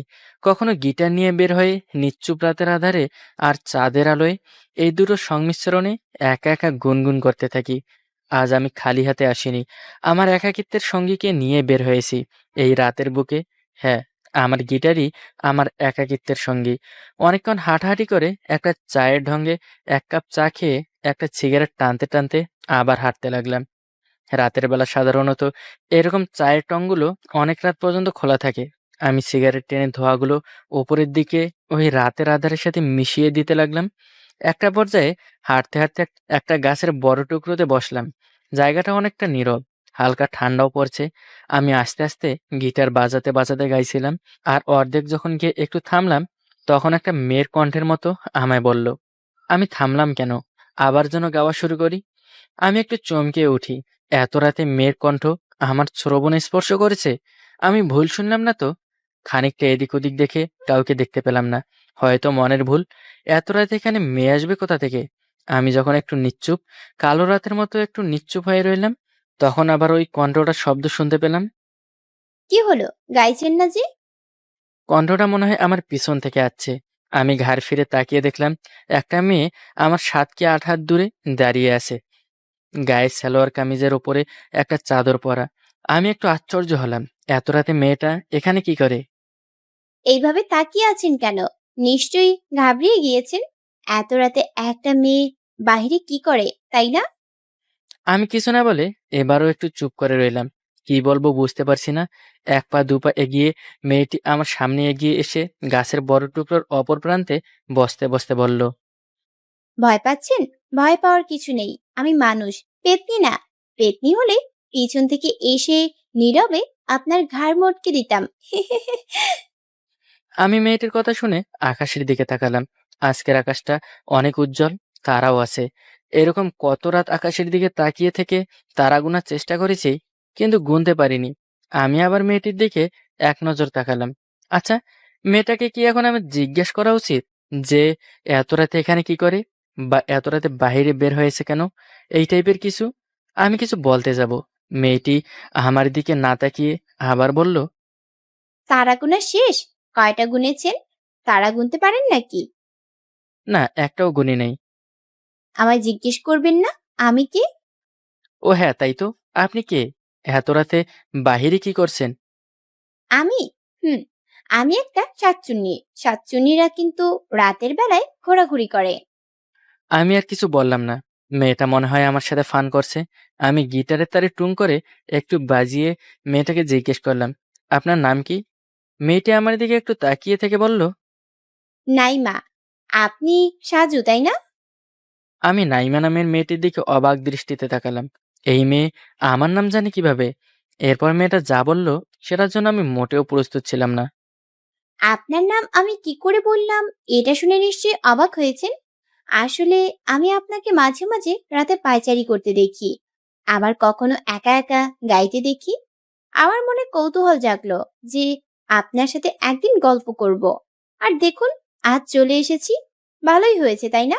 আমরা একসাথে গল্প করবেন আমার সাথে? কেন গল্প করা যাবে না? কোনো সমস্যা? আপনার সমস্যা থাকুক বা না থাকুক, এতে কিছু যায় আসে না। আমি কিন্তু গল্প করব। আজ কিন্তু মনকে স্থির করে প্রিপারেশন নিয়ে এসেছি। আপনার সাথে গল্প করবই। আপনাকে আজ আমি ছাড়ছি না। নাইমার কথাগুলো শুনে মিমের কথা মনে পড়ে গেল। মিমও একই রকমভাবে আমার সাথে একরোকা টাইপের আচরণ করত। যেটা বলতো সেটাই করত, যে কাজটার বাহানা করবে সে কাজটাই করবে। কেমন একটা অদ্ভুত মেয়ে ছিল। মাঝে মাঝে ও আমায় রাতে ফোন করে বলতো। সাজু, তুমি এখন কি করো আর না করো সেটার কৈফিয়ত তুমি আমায় একদম দেখাবা না। এখন জলদি আমার ভার্সিটির হলের সামনে চলে এসো। যা বলছি তাই করো। আসলে এই মেয়েটা একটা অদ্ভুত মেয়ে। ও আমার সাথে ফোনে কথা বললে হ্যালো টাইপের কিছুই বলবে না। সাধারণত ফোনে কথা বলার সময় কেমন আছো, কি করো, সবাই কেমন আছেন, এইগুলো প্রথমে জিজ্ঞেস করা হয়। কিন্তু মিম মিম এইসব কিছুই জিজ্ঞেস করবে না। ও যে কারণে ফোন করবে সেই কথাটাই প্রথমে বলবে, তারপর বাকি সব কথাবার্তা বলবে। কোনো সমস্যা হয়েছে হঠাৎ তোমার হলের সামনে আসতে বলছো? দেখো, বেশি কথা বলবা না। যা করতে বলেছিলাম সেটা করো। মাথা খারাপ তোমার? এত রাতে সামনে যাব, এটা তুমি ভেবে দেখেছো? কেউ যদি দেখে একবার কি হবে ভাবতে পারছো? তোমাদের হলটাতে শুধু মেয়েরা থাকে, আর এই হলের সামনে যদি আমি যাই আর হলের দারোয়ান যদি আমায় দেখে পেদানি দেয়, তখন তোমার ভালো লাগবে এটা? প্লিজ সাজু, আসো না প্লিজ। তোমাকে খুব দেখতে ইচ্ছে করছে। তুমি আসো, কিছুই হবে না। কথাটা খুব করুণা কণ্ঠে বলল মিম। মাঝে মাঝে মনে হয় মেয়েটা এমন কেন, এরকম পাগলামি না করলে হয় না। আমি ওর করুণার সুরটা শুনে আর নিষেধ করতে পারলাম না। ওর হলের সামনে গেলাম। আমি যখন ওর হলের সামনে গেলাম, দেখলাম মিম গেটের একপাশে দাঁড়িয়ে আছে। আমাকে একটু দেখেই একটু তাড়াতাড়ি হেঁটে আমার সামনে এসে মিম একটা দীর্ঘশ্বাস ফেলল। আমার দিকে তাকিয়ে থেকে আমার হাতটা ধরে টেনে নিয়ে হলের একটু পাশেই একটা নীরব জায়গায় নিয়ে আসে আর আমায় জড়িয়ে ধরে বলে, তুমি আমাকে ছেড়ে কখনো কোথাও যাবে না বলো? ও কি বলছে আমি কিছুই বুঝতে পারলাম না। হঠাৎ এই কথা বলছে কেন? আমি ওর মাথায় চুলে হাত বুলাতে বুলাতে বললাম, কি হয়েছে একটু বলবা? না, আগে বলো, তুমি আমায় ছেড়ে কোথাও যাবে না? আমি তো সবসময় তোমার পাশে আছি, তাই না? খারাপ স্বপ্ন দেখেছো, তাই না? ও আমার বুক থেকে মাথাটা তুলে হ্যাঁ সূচক ইশারা দিল আর বলল, আমি স্বপ্নে দেখেছি বাবা তোমায় বন্দুক দিয়ে। মিম বড় কথাটা শেষ করলো না, কিন্তু যা বোঝার আমি বুঝে গেছি। মিম ওর বাবাকে ভীষণ ভয় পায়। ওর বাবা খুব জেদি একটা লোক। ওর বাবাকে ওদের এলাকার সবাই সম্মান করে। কোথাও কোনো বিচার হলে ওর বাবাকে ডাক দেয়। এক কথায় এলাকার সালিশি বলা যেতে পারে। আরে বোকা মেয়ে, আমার কিছুই হবে না। তুমি আমার পাশে আসো না? তুমি থাকতে আমার কিচ্ছু হতে দিবা? না, কিছুই হতে দিব না, একদম না। তবে আমার ভীষণ ভয় হয় সাজু। দারোয়ানকে কোনো মতে মানিয়ে 15 মিনিট সময় নিয়ে গেটের বাইরে দেখা করতে এসেছি। কি হলো, চুপ করে আছেন কেন? কিছু বলছেন না কেন? আপনি কি কম কথা বলেন, নাকি লজ্জা পাচ্ছেন একটা মেয়ের সাথে কথা বলতে? নাইমার ডাকে বাস্তবে ফিরলাম। মিমের কথা মনে পড়ে শরীরে এক ধরনের শিহরণ জাগলো। চোখের কোণে পানি জমতে শুরু করলো। একটু স্বাভাবিক হয়ে বললাম, না কোনো সমস্যা নেই। হ্যাঁ, গল্প করা যেতেই পারে। That's good. আপনার শীত লাগছে না? হ্যাঁ, একটু একটু তো লাগছেই। আমার কিন্তু অনেক ঠান্ডা লাগছে। এই যে দেখলেন না, চাদর গায়ে দিয়ে বেরিয়েছি ঠান্ডাকে তোয়াক্কা করে পিছনে ফেলে আপনার সাথে গল্প করব বলে ছুটে আসা। এইখানে কিন্তু আমি একটা ধন্যবাদ পাওয়ার কাম্য। হুম।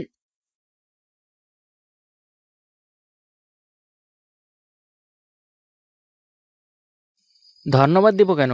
আমার সাথে গল্প করতে এসেছেন তার জন্য।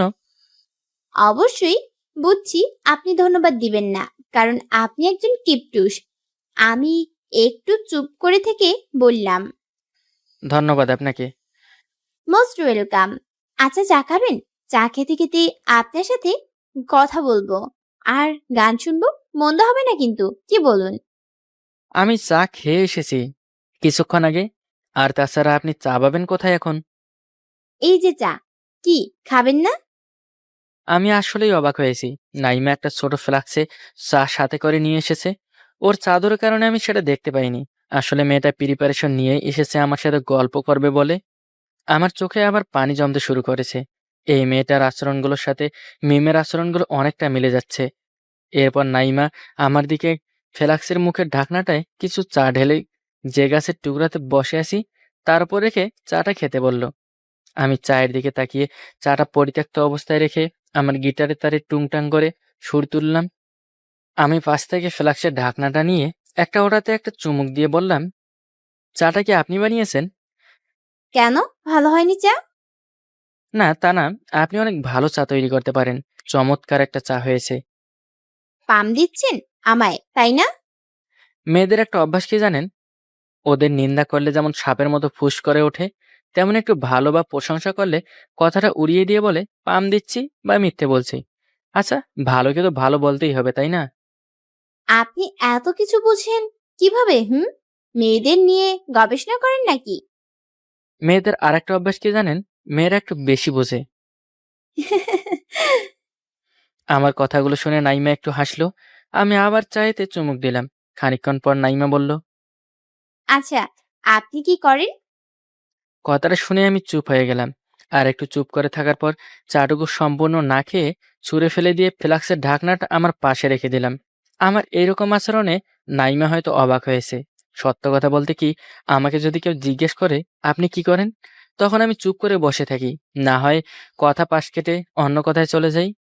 আপনি কি করেন? এই বাক্যটার প্রতি আমার অ্যালার্জি আছে। মিমের সাথে আমার যখন সম্পর্ক সেই কলেজ লাইফ থেকে, কলেজে যখন পাশ করলাম ও ভার্সিটিতে ভর্তি হলো আর আমি ন্যাশনাল থেকে পড়তে থাকলাম, তবে আমাদের রিলেশনে কোনো ব্যাঘাত ঘটেনি। আমি তখন অনার্সের শেষ বর্ষের ফাইনাল দিয়েছি মাত্র। আর ওই সময়ই আমাদের রিলেশনের কথা মিমের বাবা জেনে যায়। সম্ভবত, হ্যাঁ, মিম তখন বাসায় ছিল। রাতে যখন ওর সাথে কথা বলেছিলাম তখন ওর বাবা সব শুনতে পায়।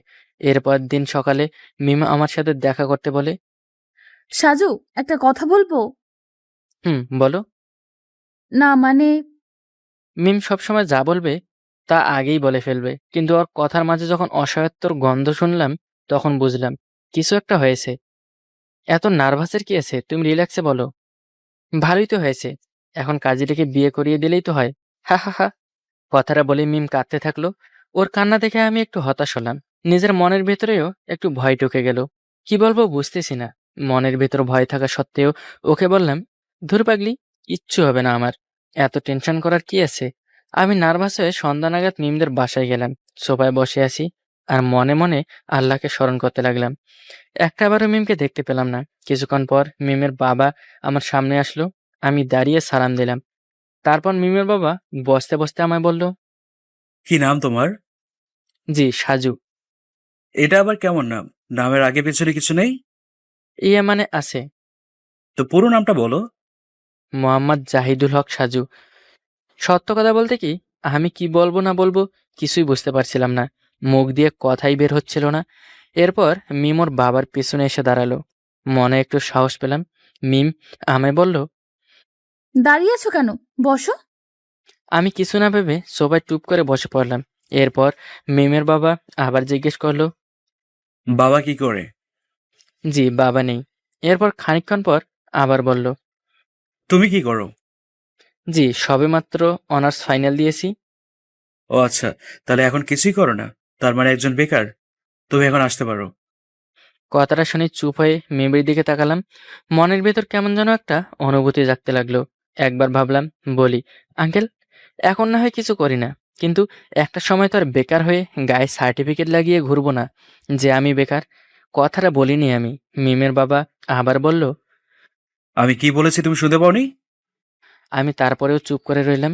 মিমের বাবার এইরকম কথা শুনে মিম বলল, বাবা, তুমি এরকম করছো কেন ওর সাথে? তুই চুপ থাক। আমি কি করব আর কি না করব আমাকে শেখাতে আসবি না। এই ছেলে, কি দেখছো তুমি? যে মেয়ে তার বাবার দিকে চোখ তুলে তাকাতে ভয় পায়, সেই মেয়ে আজ আমার চোখের দিকে তাকিয়ে মুখের উপর কথা বলে। কেন জানো? তোমার কারণে। আর তুমি এখনো তামাশা দেখছো? হ্যাঁ? আমি আর এক মুহূর্ত দেরি করলাম না। যখন ওদের বাসা থেকে বের হচ্ছিলাম তখন দেখলাম মিম কান্নার গঙ্গানি দিয়ে ওর রুমে চলে যায়। দুনিয়া বড়ই অদ্ভুত। মানুষ যখন মরে যায় তখন তার নাম হয়ে যায় লাশ। কিন্তু আমি উপলব্ধি করলাম, একটা ছেলে যদি অনার্স বা মাস্টার্স পাশ করে 1 সেকেন্ড অতিক্রম পার করে ফেলে তখন তাকে বেকার বলা হয়। কেউ যদি ওই ছেলেটাকে তৎক্ষণাৎ জিজ্ঞেস করে, কি করো তুমি, নিশ্চয়ই ছেলেটা উত্তর দিবে, সবেমাত্র পাশ করেছি। তার মানে দাঁড়ায় ছেলেটা এখন কিছু করে না, ছেলেটা এখন একজন বেকার। কিন্তু ছেলেটা কি আজীবন বেকার হয়ে থাকবে? বেকার শব্দটা শুধুমাত্র ছেলেদের জন্যই প্রযোজ্য। কি আশ্চর্য! চা ফেলে দিলেন কেন? চমৎকার হলে কি কেউ কিছু ফেলে দেয়? আমি নাইমার কথায় আবার বাস্তবে ফিরলাম। সেদিনের পর থেকে মিমের সাথে বহুবার দেখা করতে চেয়েছি, যোগাযোগ করতে চেয়েছি, পারিনি। একবার ভাবলাম পালিয়ে দুজন কোথাও চলে যাব। পরে আবার ভাবলাম আমার কারণে কেন মিম ওর বাবা মার কাছ থেকে আলাদা হবে। আরও চিন্তা আসতে লাগলো, ওর বাবা যদি আমাদের বাসায় চাপ সৃষ্টি করে তাহলে কি হবে। একবার তা বুঝতে পারলাম। তারপর আমি বাসার ছোট ছেলে মনে হতে লাগলো। একটা বড় পাথর বুকে চাপা পড়েছে। এর 2-3 মাস পরেই মিমের বিয়ে হয়ে যায়। মূলত আমার উপর জিদ করেই ওর বাবা এই কাজটি করে। আমি কিছুই করতে পারিনি। কী বা করার ছিল আমার? আমার চুপ থাকা দেখে নাইমা আবার বলল, এরকম কেন করলেন? আমি গিটারের তারে টুং করে একটু বাজিয়ে বললাম, কিছু মনে করবেন না, আপনার চা কিন্তু চমৎকার হয়েছে, কিন্তু একটা উড়ন্ত ছোট গুড়ি গুড়ি পোকা আছে না, ওটা চায় পড়েছে, তাই ফেলে দিয়েছি। যদিও আমি কথাটা মিথ্যে বলেছি। নাইমা আবার জিজ্ঞেস করলো, কই বললেন না তো, আপনি কি করেন? এটা জানে কি এতই জরুরি? ঘাস চিনেন? ঘাস, ঘোড়ার ঘাস কাটি। আপনি তো অনেক ফাজিল। বলেন, কি করেন? চাকরি করি একটা কোম্পানিতে। আর কিছু জানতে চাইন না? অনেক রাত হয়েছে, গল্প করা হয়েছে, বাসায় চলে যান। এত রাতে মেয়েদের বাইরে থাকা মানায় না। এটা বলে আমি উঠে পড়লাম। আর নাইমা এখন বসে আছে। হ্যাঁ, আমি এখন একটা কোম্পানিতে চাকরি করি। আমি বেকার না, সারাদিন অফিসের কাজ নিয়ে ব্যস্ত থাকি, আর রাতে আঁধারে মাঝে মাঝে নিজেকে তলিয়ে দেই। আমি হাঁটতে থাকলাম আর গাইতে থাকলাম। প্রতিদিন ভালোবাসার নতুন নতুন গল্প পেতে চ্যানেলটি সাবস্ক্রাইব করে পাশে থাকা বেল বাটনে ক্লিক করুন।